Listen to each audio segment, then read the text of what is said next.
Mon couple va mal. Comment réagir? Comment réussir à sauver ma relation? Bonjour à toutes et à tous et bienvenue dans cette minute coaching. Je suis Alexandre Camon, votre conseiller sentimental depuis 2007 et expert en matière de relations de couple et de reconquête amoureuse. Dans cette vidéo, on va s'intéresser à votre situation parce que je sais à quel point vous souffrez. Je sais à quel point c'est compliqué quand votre couple va mal de trouver les bonnes solutions. Parce que instinctivement, on va se mettre en demande, on va étouffer notre partenaire, on va réagir sous le coup des émotions. Et malheureusement, ce ne sont pas les bonnes actions à mettre en place.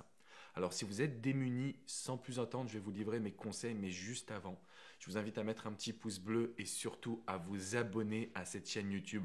Cliquez sur le bouton s'abonner juste en dessous pour rejoindre cette communauté du bonheur en amour et du développement personnel en France. On va voir ensemble qu'il est possible réellement de sauver son couple quand il va mal. Par contre, il faut faire des actions qui vont vous sembler contre-intuitives. J'adore cette phrase de Albert Einstein qui dit « La folie, c'est de faire une même chose et d'attendre un résultat différent ».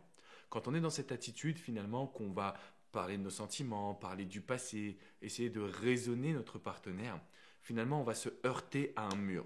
Pourquoi ? Premièrement, parce que votre partenaire ne veut pas avouer qu'il ou elle s'est trompé. Votre partenaire va rester dans une forme d'évidence que sa situation n'est plus acceptable et qu'il faut la fin de votre relation. Donc quand votre couple va mal, plus vous allez en parler et plus le négatif va rester présent. Donc mon conseil numéro 1, il est très simple. Évitez de parler des problèmes.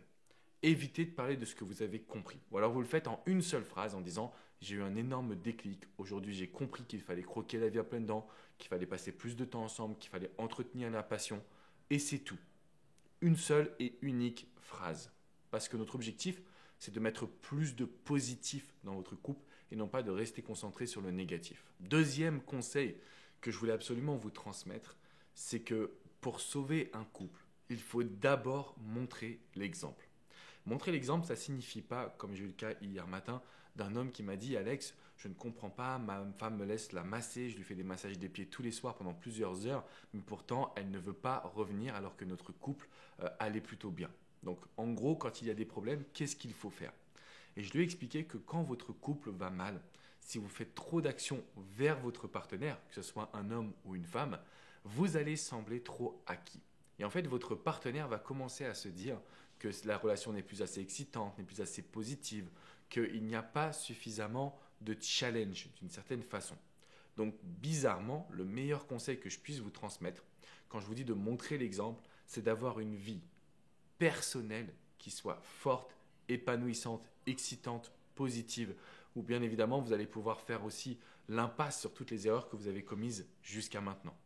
C'est pour ça que dans votre journée et dans les vidéos que je vous fais, en fait, vous allez devoir avoir du temps pour votre évolution personnelle.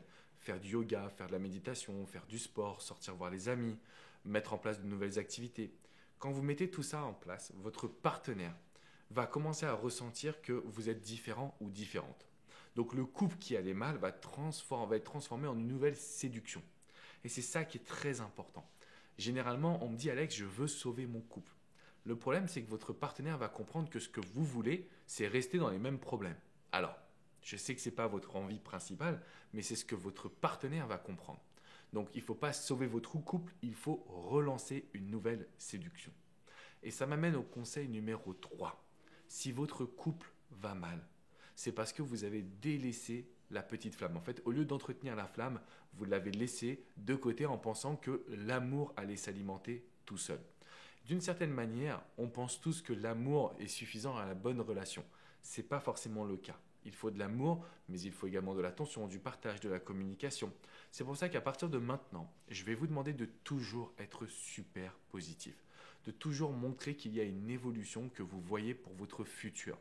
En fait, plus vous êtes capable de dire à votre partenaire, regarde ce qu'on va vivre. Donc en fait, de parler de projection et pas de dire oui, j'ai envie de me marier, j'ai envie d'avoir des enfants. C'est plutôt de dire bah, ok, aujourd'hui, j'aimerais bien qu'on ait des projets, j'aimerais bien avoir des envies, j'aimerais bien avoir envie de voyager, avoir envie de créer mon entreprise. J'aimerais bien également à tes côtés d'aller voir des concerts puisqu'on est fan des mêmes types de musique, etc., etc. En fait, plus vous allez lui montrer que vous avez des envies qui sont en train d'arriver, et plus votre couple va sortir de sa routine habituelle pour aller vers quelque chose de différent. Donc, au lieu d'en parler, où au lieu de communiquer sur, je dirais, vos sentiments, on va vraiment rester centré sur le fait de montrer l'exemple en projetant, entre guillemets, votre partenaire grâce à des envies précises qui doivent d'abord être d'un point de vue, entre guillemets, personnel. Vous allez me dire, mais Alex, si j'agis égoïstement, est-ce que tu crois vraiment que mon ou ma partenaire va en fait rester avec moi en couple? La réponse est oui. Parce qu'en fait, vous allez agir entre guillemets égoïstement, signifie que vous allez agir en fonction de vos envies, d'accord? À bien faire la différence de l'égocentrisme qui en fait où tout doit tourner autour de vous, là c'est différent. Vous agissez parce que vous avez des envies, ça va réveiller de la passion avec votre partenaire et là pour le coup, oui, on aura pris les devants. Donc je compte sur vous pour agir là-dessus les amis. Si vous avez des questions, bien évidemment, vous pouvez les laisser dans les commentaires. Je vous invite à mettre un petit pouce bleu et à vous abonner à cette chaîne YouTube. On a créé ensemble une vraie communauté du bien-être et du bonheur en amour. Alors je compte sur vous là-dessus. N'oubliez pas également que vous pouvez venir sur mon site internet alexandrecormon.com. Vous avez des dizaines et des dizaines d'articles pour vous aider à gérer un couple qui est en crise. Et surtout, vous pouvez réserver une séance de coaching, que ce soit avec coach Jenny, coach Hugo, coach Vladimir ou avec moi-même. En fait, on est une équipe qui est vraiment dédiée à votre épanouissement. Et ensemble, on va trouver des solutions. Je vous fais une grosse bise et je vous dis à très bientôt pour une prochaine minute coaching. Ciao, ciao les amis.